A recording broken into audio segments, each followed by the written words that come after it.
And I don't dismiss any of it. To me, it's people are having experiences. They report it. They're credible people, and there's a lot of them.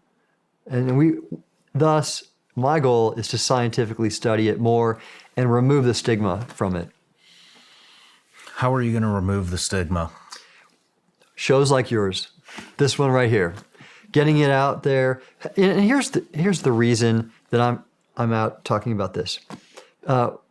One is more credible people stepping up will help remove that stigma, and then also what's interesting is over time you'll see a generational shift in that there are a lot more young people open to this right now. It's just they think about it and they have more open minds. Interestingly, there's a parallel here that I've talked about in some of my speeches.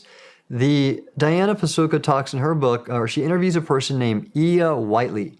And she's also one of these researchers that's helping with the Soul Foundation effort to study UAP and the phenomena. And her expertise is psychology. And she has made her living, if you will, by studying both cockpit psychology, if you will, and human factors, as well as space capsule human factors. And so she's advised the ESA, I believe, and she noticed that in the 50s, let's say, after World War II, there was a big stigma for pilots to report safety issues in the cockpit because they would fear that if they couldn't handle something, they might get a low rating and get a poor performance evaluation. And that, it was the macho thing, the right stuff. No one's going to admit that they couldn't handle a certain thing.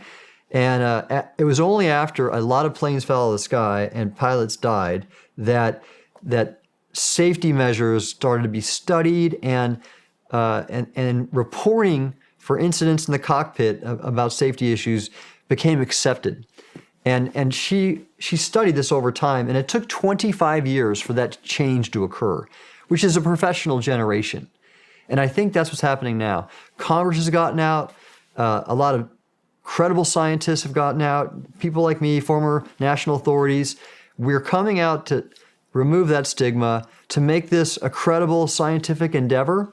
I'm even working with a group to establish a master's degree program in UAP studies.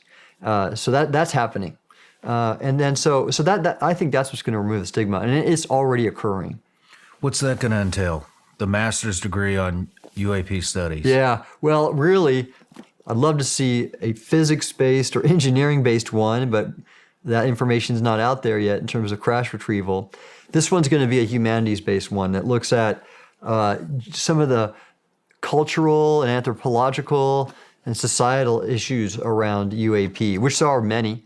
I mean, if we're being visited by other civilizations with huge technology powers, what does that mean for society and everything else that could be possible with that?